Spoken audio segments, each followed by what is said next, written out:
Hi guys, this is my Jade 5 and also known as a Crassula ovata or a money tree, money plant, lucky tree, good luck plant, good luck charm, good luck tree, all that stuff. There's just different nicknames to her, but typically Jade is the most common.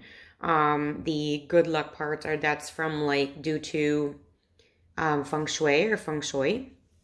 So this is one out of a total of 10 jade plants that we have in a house. That 7 of them are actually mine, 3 of them are my husband's, but I do really take care of his jade plants now. So, but it's in our home, it's a total of 10 now. It started with 2 and now it's 10. I've actually given a few of them away. But anyway, so this is number 5. And so I use Schultz cactus soil for the soil of this. And this sits in front of an east-facing window on the top shelf. And about 5 feet tall, maybe a little bit more.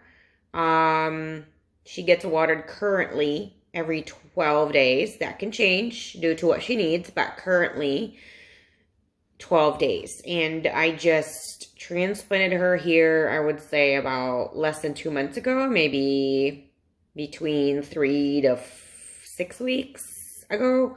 Not really sure. Everything that I do use for this particular plant in regards to what I use to water every time will be linked down in the description section as usual, including the measurements that I do provide for her currently.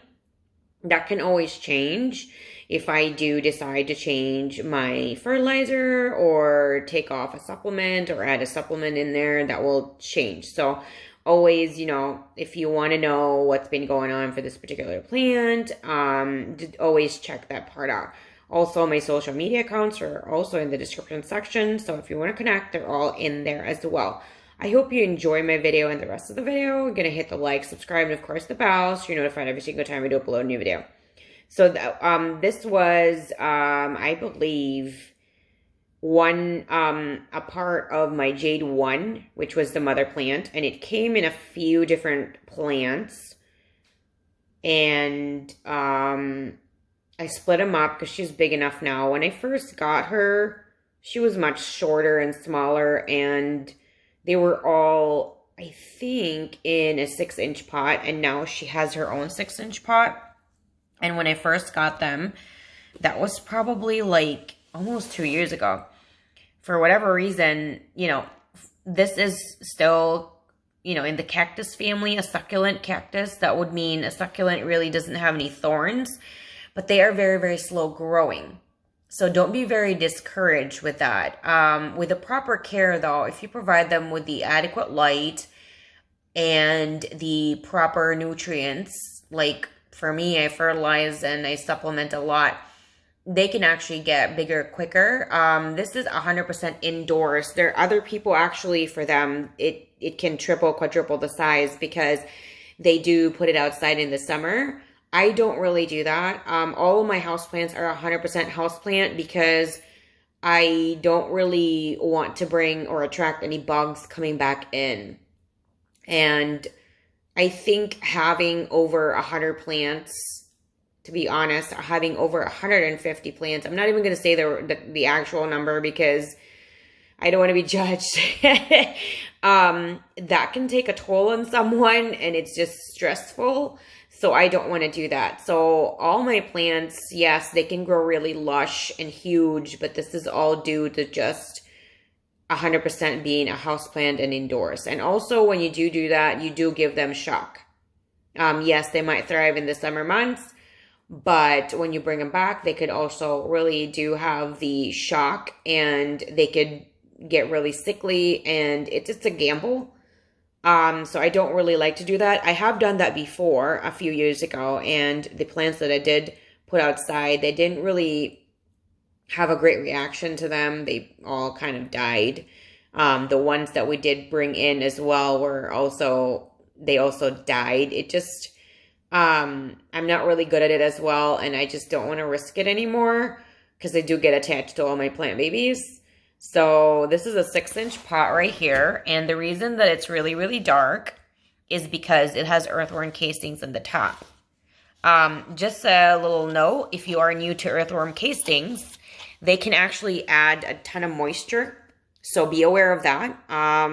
If you do put them on the top and you have a plant like a succulent or a plant that really needs their soil to dry out, and it feels really kind of still a little cold or damp or moist in the top, what I would suggest is you put your finger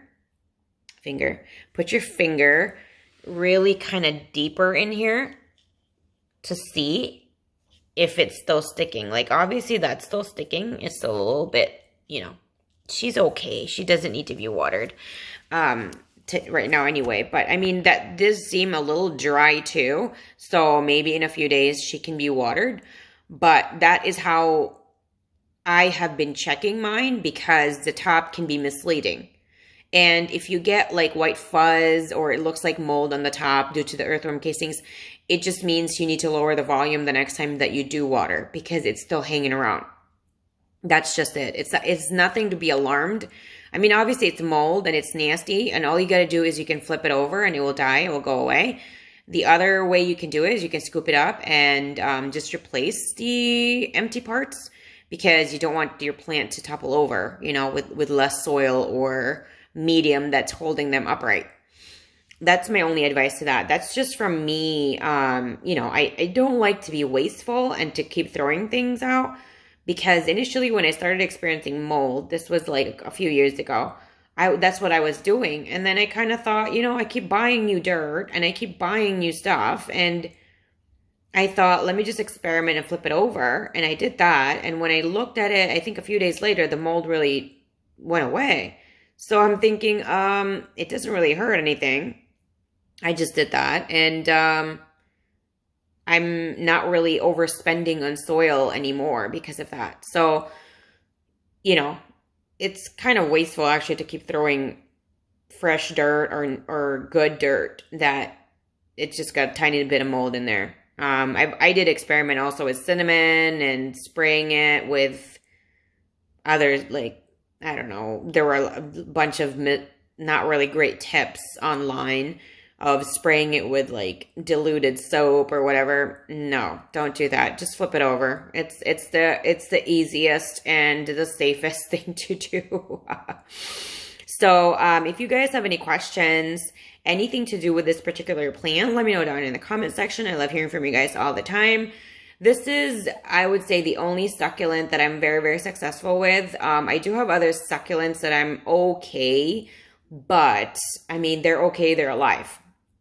Most succulents, I would say 90% of the succulents that I have tried, they just hate me. So I don't really want to repeat my problem. We just stick to Jade. I'm sorry, that's my dog. Can we take that down, please? Thank you. So anyway, we stick to Jade. I personally stick to Jade because I'm really successful with it. My husband is very comfortable with Jade too, so he sticks to that too.